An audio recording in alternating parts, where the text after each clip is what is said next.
Bem-vindos ao Te Conto Direito, o programa para você entender os seus direitos sem enrolação.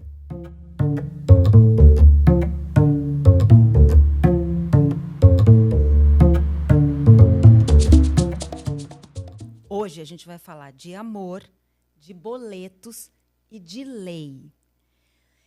Você vai entender como é que o seu romance bate na sua parte mais sensível, o bolso.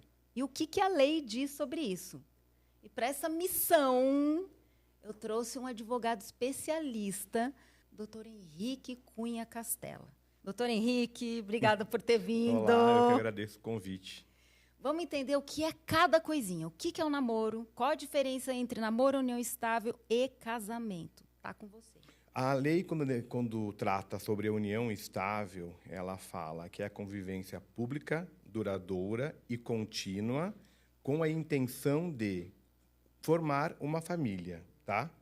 Então, muitas vezes a gente tem a união estável fática, é aquela que não há nenhum tipo de formalização, de contrato, as pessoas só moram juntas ou estão juntas no relacionamento com esse intuito.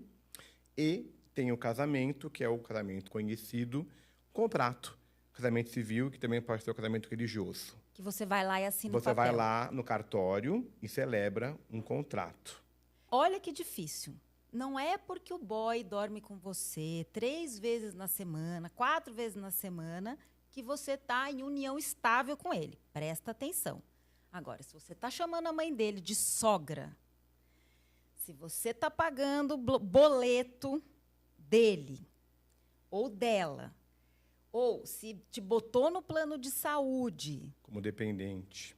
Ou se todo mundo da sua rua, do seu prédio, acham que vocês são casados, fica de olho, que mesmo que você não tenha assinado um papel, você vai estar em união estável.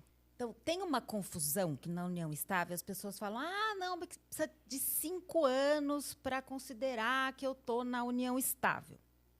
Só que isso não é o que vale hoje. Isso aconteceu porque a lei antiga falava desse prazo. Explica para a gente, Henrique. Exatamente. A lei, hoje em dia, não fixa prazo para a configuração da união estável.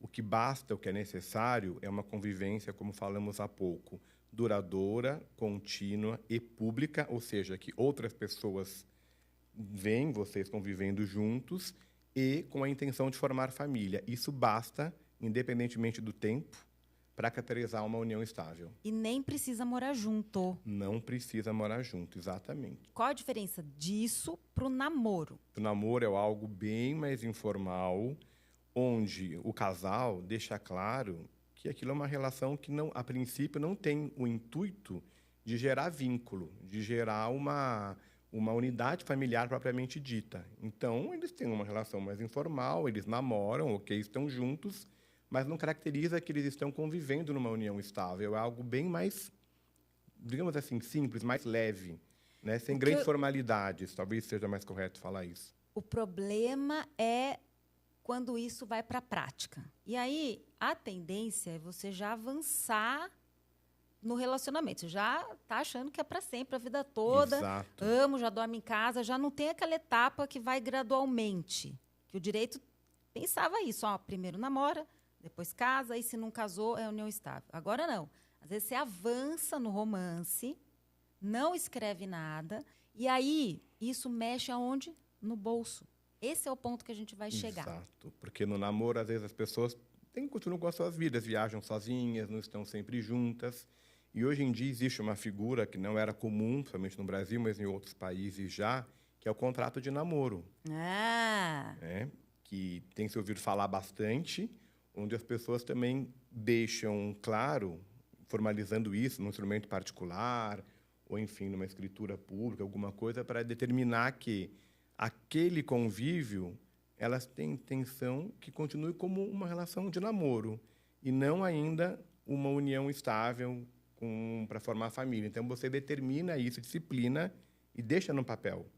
Vamos trazer para a prática. Se você está só namorando, o que é seu, o que é do outro é do outro. Não tem conversa. Exatamente. Não mistura. Se você não senta e conversa e combina com o seu namorado, com a sua namorada, que o que vocês têm é namoro, você vai deixar isso em aberto. E aí, quem tiver... Se ele depois ficou com raiva de você, você ficou com raiva dele, e resolveu brigar na justiça para falar, não, a gente estava numa união estável. Quem vai decidir isso é o juiz. Como é que eu faço o contrato de namoro? Ele não precisa ser formal. Se você escrever num papel, um guardanapo, lá no restaurante, olha, o que a gente tem, eu, fulano de tal, coloca seu nome, seu RG, o nome dele, o RG dele. A gente está combinando que o que a gente tem é um namoro, assina e põe a data. Isso já é uma prova. Quer melhorar a sua prova? Pega um papel, escreve até com a sua mão, não tem problema, vai no cartório, com 2 testemunhas, reconhece firma, que é reconhecer a assinatura. Ah, mas eu quero ter mais segurança, não quero ter nenhuma dúvida. Vai no cartório, leva o seu namorado, vai com a sua namorada e pede para a pessoa que está lá no cartório fazer, a gente chama de escritura pública. Aí ele vai escrever isso e isso vale como documento. O que a gente fica na dúvida entre namoro e união estável é só uma coisinha: intenção de fazer família. Henrique, o que seria, no seu ponto de vista, vamos tentar explicar, família hoje em dia? Olha, é um conceito amplo, né? Mas tentando delimitar aqui, quando as pessoas têm um intuito comum de formar uma vida em conjunto, a médio e longo prazo, alguma coisa mais duradoura, com planos, com projetos, né? Quem sabe filhos ou não, comprar um imóvel junto, algo mais sólido, menos informal. Se você tem dúvida, a gente explica. Se você precisa de orientação, a gente te explica tudo. No Te Conto Direito, você não tem dúvida. E até a próxima, Te Conto Direito.